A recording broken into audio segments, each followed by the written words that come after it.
and welcome to the Holiday and Cruise Clinic. I'm Jemma Gofton with another edition of the programme that aims to make your next cruise or holiday as problem-free and relaxing as possible. So if you have a holiday, cruise or travel-related question, here's how to get in touch. Now you can search for us on Facebook and Twitter. Just search for the Holiday and Cruise channel. You can send in your questions to our website, www.holidayandcruisechannel.co.uk.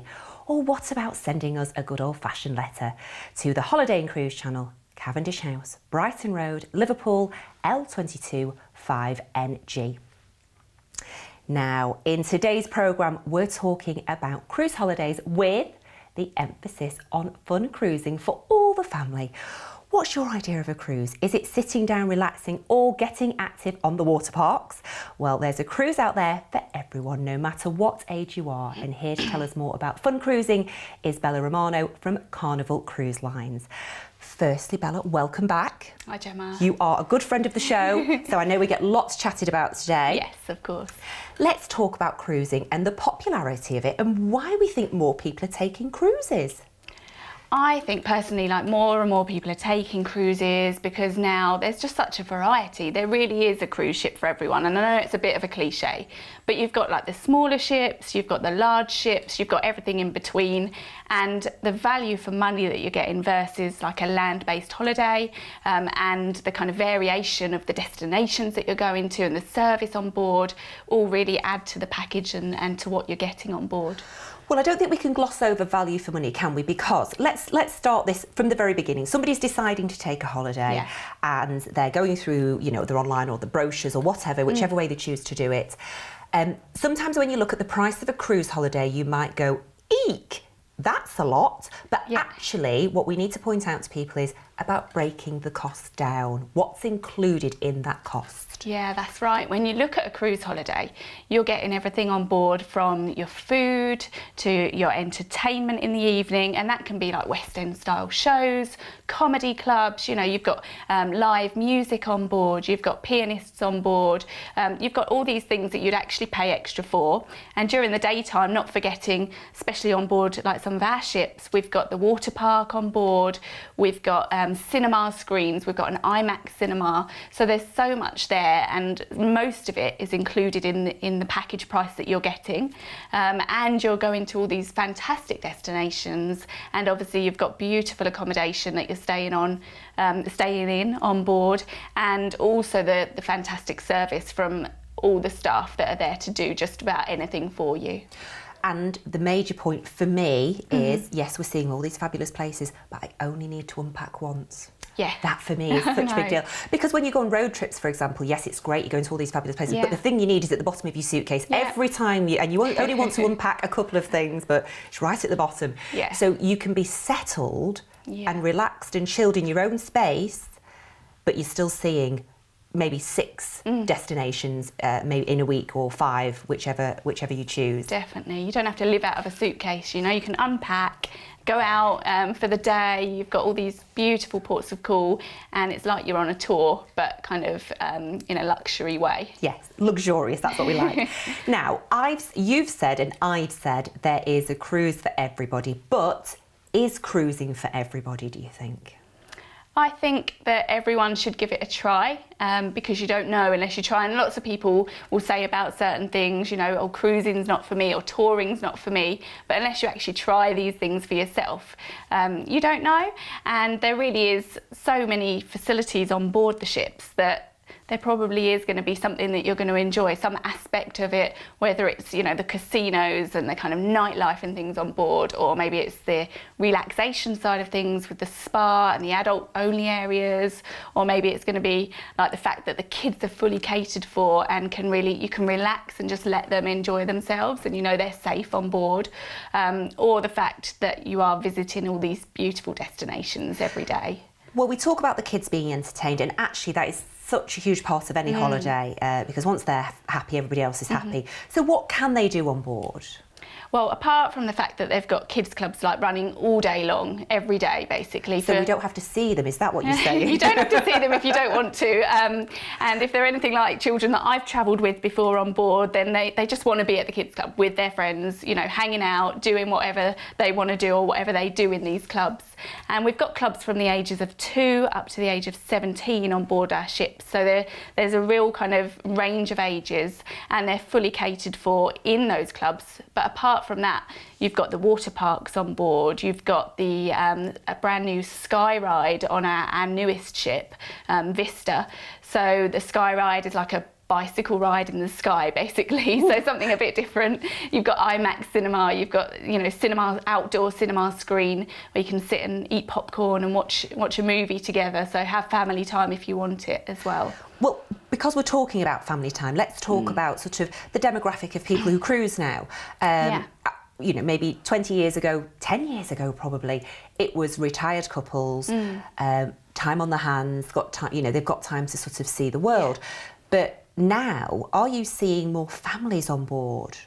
Certainly, yeah. You get real kind of multi-generational families as well. So maybe like the grandparents who have done it before, or the older parents will introduce it to kind of younger generations. And then once you've started doing it, I think you just really enjoy it. So for myself, I took my first cruise when I was in my 20s, 10 years ago, and I absolutely fell in love with cruising at that age because I was on board and I was meeting different people from kind of different areas of the world, different places in life that I wouldn't necessarily have met in normal situations, and just a real range of ages. And I think that on our ships particularly, you do get a real kind of range from the very young infants, you know, up to older people who just want to go and enjoy and have a leisurely time on board. Well, you see, for me, sometimes when you say about, you know, the water parks and the kids clubs and whatever, it can bombard some people. So if I did want to just take a book, chill, is that an option as well? Yes. Yes, certainly. On board we've got the fantastic adults only Serenity areas. So those areas are just, you know, filled with hammocks and cabanas and quiet, serene music, you know, where you can just chill out, read that book, enjoy a cocktail maybe that's been custom made for you on board, or maybe head over to the spa facilities. We have spa cabins on board our ships as well. So if you really like that kind of aspect of the cruising, the spa cabins are a good thing to look at because they'll be close to the spa area. You get priority bookings, you know, you can book your treatments in advance and you'll get kind of priority over other people.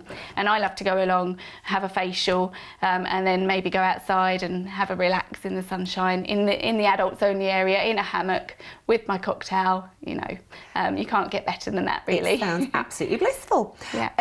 I'm guessing, and I guess with not really much knowledge, if I'm honest, do people book a cruise because of the destinations, or do people book a cruise because that's the cruise ship they like? Is it sort of 50-50, do you think? I think there's a mixture. You do obviously get people who want to tick off their bucket list, you know, they want to do the Panama Canal, or they want to go to Alaska, or they need to see Rome, you know, they haven't seen the Eternal City yet. So you get a lot of people who are going to select their cruise because of that. But then equally, if somebody goes on one of our ships, for instance, the new Vista, and they love that ship, then they may follow it, especially if they, and they quite often do different destinations. So Vista, for example, will start off sailing the Mediterranean, and then come November, she will be sailing in the Caribbean. So maybe people who've sailed in the Mediterranean and love that ship, love that style of cruising, will then go and do their Caribbean cruise on board that ship too. And as we're talking about this, it strikes me perhaps cruisers are quite organised if they know where certain ships are going to be and what destinations they want to do. Is that the case? Do we need to be organised if we're going to book a cruise? If you're organised, that's great, but obviously there's always people who are out there who can help you decide which cruise that you want to book, and can make that decision nice and easy for you and point you in the right direction. And how far in advance do you think we need to start planning our cruise holiday? Do we need to, say we wanted to do the summer holidays, because I guess that's a very busy time for people. So how far in advance do people book? Do we book before Christmas, or will I book after Christmas? Can I book in June? Probably not. No, probably not. If you're looking at going on, you know, a new ship and to go in the Mediterranean in the summer holidays, then obviously the sooner the better, because you're probably going to get a better price to book early anyway, and the availability is going to be there. If you wait until late, the prices will go up because there's a lack of availability, so you might only be able to book something that's, you know, out of your price range. So you really need to think about it and get in quick and book those kind of cruises early.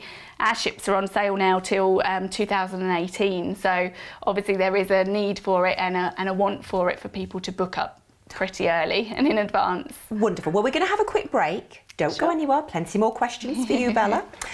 Now, before we do go to the break, if you're new to cruising, then this is our first time guide to cruise holidays. It's well worth asking for. It's absolutely free of charge. Give us a call, 03330 032 216. Now, calls will be charged at standard national rates, but you can also ask for a copy through our website, www.holidayandcruisechannel.co.uk. And whilst you're asking for this, we'll take a quick break. See you shortly.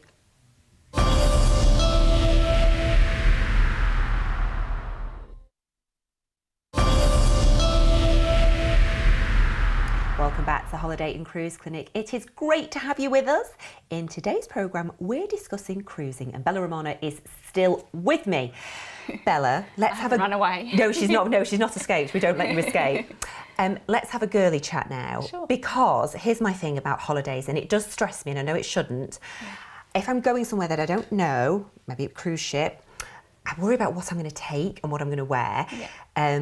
So formal nights, for example. Is it exactly that? It's a formal night. Well, on our ships, it's kind of a bit, there's give and take. So I love to dress up in the evenings. Yeah, love to put my dresses on. Tiaras, the lot. But I know, obviously, like maybe my partner and things, he doesn't want to dress up on a cruise. So he just wants to have a nice time and relax. And quite often men don't want to dress up. And you get women who don't want to make the effort or don't want to take, you know, all the dresses and things that you need to take in your luggage. So on our ships, it's kind of, choose how you want to dress, really. It's quite relaxed, it's quite informal. Even on the kind of captain's nights and the formal nights on board, you can do it as you please, as long as you're kind of respectable as such, but you don't have to put your fancy long dress on. Okay, so we're saying really, how you would dress if you were going out to a restaurant is acceptable, really. Yeah, you know, maybe right. Chinos and a shirt for guys, jeans and a smart shirt. Is that okay? Okay, Yeah, because I do worry about this, and it really does stress me, these types of things. Let's talk about, after we've done clothes now, we're tick, we're all sorted there. Let's talk about accommodation on board, because if you were maybe a first-time cruiser, you're not sure where you want to be on a cruise ship. And if you're a first-time cruiser, would you be better off going for sort of the more affordable end, just in case it's not your cup of tea? Or do you think, in your opinion, because you're a well-seasoned traveller, that maybe you should go for the one that you can afford, but it's quite kind of up there a little bit, so you get the proper experience? I think you've got to go for the proper experience when you're going on a cruise, especially if you are going to somewhere like the Mediterranean or the Caribbean and you're going to have the beautiful weather. You want to be able to experience that the most possible. So if you've got your stateroom, your cabin with a balcony, then you're really going to be able to enjoy that and get out there, and you can be served breakfast on your balcony, which is just a lovely way to, you know, start the day, maybe watch the sunset, the sunrise, but from that private area. So I'd always recommend, if you can, going for the balcony cabins. And because we're here to give tips to people about cruising and hopefully entice them to enjoy a cruise, if you had an itinerary that was very port-based and very outdoorsy and you were off all day and then you booked for dinner, and if you're not really in your stateroom or cabin a lot, I guess it's just a base, so you could perhaps go for the more affordable one. You're not going to use it an awful lot, but it's about knowing what your luxury is. Yeah, that's right. It's about knowing kind of what you want from your trip. If you're going to be out all the time, you're barely going to be in, you're just using it to have your shower, get ready, put your dress on, then you're only, you know, it's fine to go for what level suits you, cost-wise, etc. And I find that Often though, if you look at the difference in the pricing between maybe an inside to an outside to a balcony cabin, there's not always that much. So it's always worth checking just in case you can, you know, you can have the luxury of the balcony cabin, but also not need to spend that much time there, but it's not cost you much extra. Wonderful. Let's talk about food. Because cruising is about eating, isn't it, really? Well, for me. Is it just me or is it everybody else as well? And the array and the delicious delights that are there are quite unbelievable, aren't they? So let's tempt people, let's whet their appetites with food. Let's discuss. Oh, well, there's just so much to choose from. On our ships, we have everything from Gigi Asian restaurant, where you can go and experience, you know, all the beautiful kind of Asian cuisine and those lovely flavours, to the Fahrenheit 555 steakhouse, which obviously speaks for itself. You're going to get the beautiful cuts of meat in there to enjoy. Plus, we've got bonsai sushi, so something for everyone really. All the different tastes are catered for. We have a seaside barbecue for sea days, so somewhere additional to eat, plus Guy's Burger Joint, which is very popular for, you know, just fantastic juicy burgers on board. And then we do offer things like more casual dining, so you've got like 24-hour-a-day pizzeria on board, so you can go along there any time of day or night if you're a little bit hungry, if all the other food hasn't filled you up already. And Mexican food, and just a real good selection, something for every taste really with food. Well, interestingly, because we're breaking down there, we've got a bit of sushi, we've got Mexican, we've got steaks. If you're, I don't want to say a fussy eater, if you know what you like and perhaps it's none of those things, can most tastes be catered for if you just like quite simple food? Yeah, certainly. So you've got the main dining restaurants on board and the buffet restaurant too. So if you head to the buffet, you're going to have a bit of everything. They'll have it kind of broken down into different areas where you've got different cuisines, and maybe there's just a salad bar. If you fancy something simple, you've got burgers and hot dogs and things in there too, like Mexican food, and they'll kind of mix up different foods for all tastes in there. So there'll be kind of American food, English food in there. You know, you get your full kind of breakfast ranges in there as well. Everything from cereal to full English breakfast as such. And then, as I say, the full kind of main sit-down dining restaurants, which offer a choice of food as you'd get in like top restaurants, land-based restaurants as well. What about dietary requirements? Maybe you're lactose intolerant or you're celiac, you're gluten free. Yeah. Can you be catered for? Because I think that could put you off booking. Yeah. You know, I'm on board, I'm stuck, I've got to eat this food. Yeah. Can they cater for me? Any of those things can be catered for, and always let, you know, your cruise advisor, whoever you book with, know in advance so they can tell us, and we can ensure that we have the right food on board for all of those needs to be catered for, and then you can enjoy, you know, all the range of foods that the other customers are enjoying on board too. Well, here my needs to be catered for. On occasion, I can be quite lazy on holiday. Say I fancy room service. Does such a thing exist on a cruise? Yes, yeah, certainly. You can get room service on our ships 24 hours a day. You can order things, whatever you want off the menu. So there'll be a certain menu for the room service in your room. And you, as I said before, you could have like breakfast on your balcony if you so wish one day. And there's not going to be any charge for that either. So you can just enjoy it. Well, you brought up money, so let's talk about money. Because, you know, we go on holiday and we're paying for this, and we're euros here and we're lira there and whatever. How do we actually pay on a cruise ship for things? Do we pay as we go? Once you're on a cruise ship, it is completely cashless on board, so you don't need to carry around money, you know, and if you've got the children on board as well, they don't need to carry anything around to go and get their sweets or whatever it is from the shop. You just we have a cashless system, so it's all done by a card on board, and you can settle that up at the end with your credit or debit card or cash if you so wish. And basically you can keep check of that as well. So from your stateroom, you can use the in-stateroom TV just to double check where you are with things. So if you want to make sure that you haven't overspent, you know, because obviously you could be having such a nice time that you've brought too many photographs or you've had too many spa treatments, but you can keep check of all of that in your in-room TV. I like the idea of keeping an eye on everything. Yeah. Let's talk about entertainment as well, because obviously we want to be entertained. We want to know what, you know, we need to know where we can go, what we can do. How do we, A, find out what's going on, and B, do we need to book into these, you know, if there's a show, do we need to book? How do we find out? Well, every day you get a newsletter delivered to your stateroom, so that will tell you everything that's going on. So the evening before, you get it in your stateroom. Normally you come back from dinner or whatever you've been doing, and you find it in there, and you can read it and plan what you want to do the next day, which is fantastic. You can check things on the in stateroom TV as well. There'll be like notes around, you know, all the decks telling you what's happening, so you can really kind of drill down to the nitty-gritty if you want to, and plan every second of your day if you so wish, or you can just take it by chance and kind of go along to whatever you fancy that evening or that daytime. So there's no need to book if you're going to the show, it's just the show you fancy going to? Yeah, that's right, you don't have to book these things. Fabulous. Now let's talk about new cruises, because obviously we talk about our pamphlet here. If you're new to cruising, in your opinion, what would be a taster cruise for somebody to go, okay, I think I've fallen in love with this? Well, obviously with us being here in the UK, it's nice and easy to fly out to maybe Barcelona and join a cruise and go on a Mediterranean cruise, so you can get a real taster for it. They tend to be kind of like your 7, 8, 10, 12 night itineraries. If you wanted something a little bit shorter, maybe you're going on a Florida holiday, you could add on a little 3 nights Bahamas cruise or something like that, just to get a little flavour for it, which is a really nice way of doing things, especially if you're already on your holiday. And for those 3 or 4 nights that you do on the cruise, you're going to get real good value for money and probably spend less than you would if you're just staying in Florida the whole time. And just before we head off, Yeah. what's the most exotic where is the most exotic destination you've been to whilst cruising? Because the world is open to us now we cruise.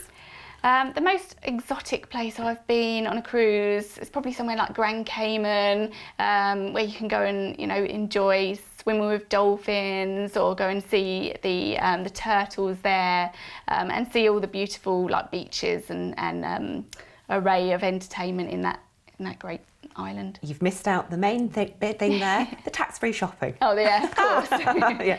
Wonderful, thank you so much. Please come back again. It's always a joy to have you on the show. No Now, we're going to head off, but before we do, just a quick reminder about this. It's our first time guide to cruise holidays.